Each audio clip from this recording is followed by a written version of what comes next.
Hi, welcome to Mahanagar. నేను మీ మనోజ్.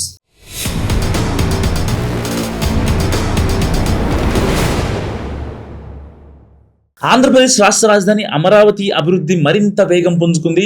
అమరావతిని ఒక సమగ్ర ప్రగతిశీల రాజధానిగా తీర్చిదిద్దే క్రమంలో చంద్రబాబు నేతృత్వంలోని ఏపీ ప్రభుత్వం మరో భారీ అడుగు ముందుకేసింది. రాజధానిలో పెరుగుతున్న అవసరాలు, కీలక పౌర సదుపాయాలకు స్థలాభావం కారణంగా మరో 44,676 ఎకరాల భూమి సమీకరణకు ప్రభుత్వం సన్నద్ధమవుతుంది. దీనికోసం సంబంధిత అధికారులు ఇప్పటికే రంగంలో దిగారు. ఈసారి విశేషం ఏంటంటే, గతానికి భిన్నంగా రైతులే ముందుగా ప్రభుత్వాన్ని సంప్రదించి తమ భూములను అభివృద్ధి కోసం ఇవ్వడానికి సిద్ధమవుతున్నారు. సో తుళ్లూరు, అమరావతి, తాడికొండ, మంగళగిరి మండలాలకు చెందిన పలు గ్రామాల రైతులు స్వయంగా ప్రభుత్వ అధికారులను కలిసి అమరావతిని అభివృద్ధి చేయాలంటే మేము తోడ్పడతామంటూ రైతులు స్పష్టం చేశారు. సో ప్రస్తుతం రాజధానిలో అందుబాటులో ఉన్న భూమి కేవలం 2,000 ఎకరాలు మాత్రమే.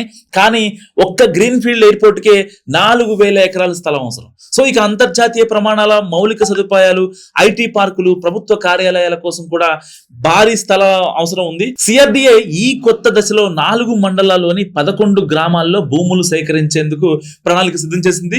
తూళ్లూరు మండలంలో హరిచంద్రాపురం, వడ్డమాను, పెదపరిమిలో 9,999 ఎకరాలు, ఇంకా అమరావతి మండలంలో వైకుంఠపురం, ఎండ్రాయి, కార్లపూడి, మెత్తడాక, నెడముక్కలలో 12,000 ఎకరాలు, తాడికొండ మండలంలో తాడికొండ, కంతేరులో 16,400 ఎకరాలు, మంగళగిరి మండలంలో కాజా ఒక్కటే కాబట్టి అక్కడి నుంచి 4,492 ఎకరాలు, ఇంకా ఈ మొత్తం కలిపి 44,674 ఎకరాల భూమిని సమీకరించేందుకు సిఆర్డిఏ సన్నద్ధమవుతుంది.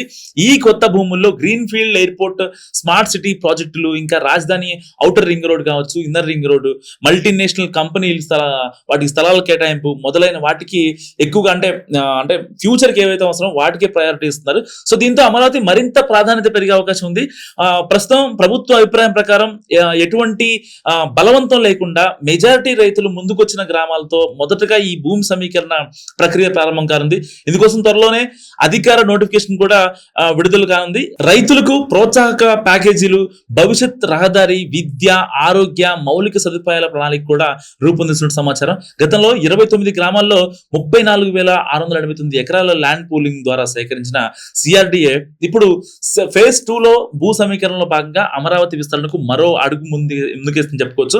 సో అమరావతి రీఎంట్రీ ఈసారి రైతుల పునఃవిశ్వాసంతో, మౌలిక అవసరాలపై స్పష్టతతో కనిపిస్తుంది. కానీ గతంలో జరిగిన రాజకీయ అపోహలు కావచ్చు, ఈ భూ సేకరణపై కొంచెం క్లమ్జీగా జరిగింది కదా, సో ఇప్పటికీ విమర్శలుగానే ఉన్నాయి. సో ఈసారి రైతుల సహకారంతో, పారదర్శకతతో ముందుకెళ్తే అమరావతి మరలా రాష్ట్ర అభివృద్ధికి కీలకం కావచ్చు.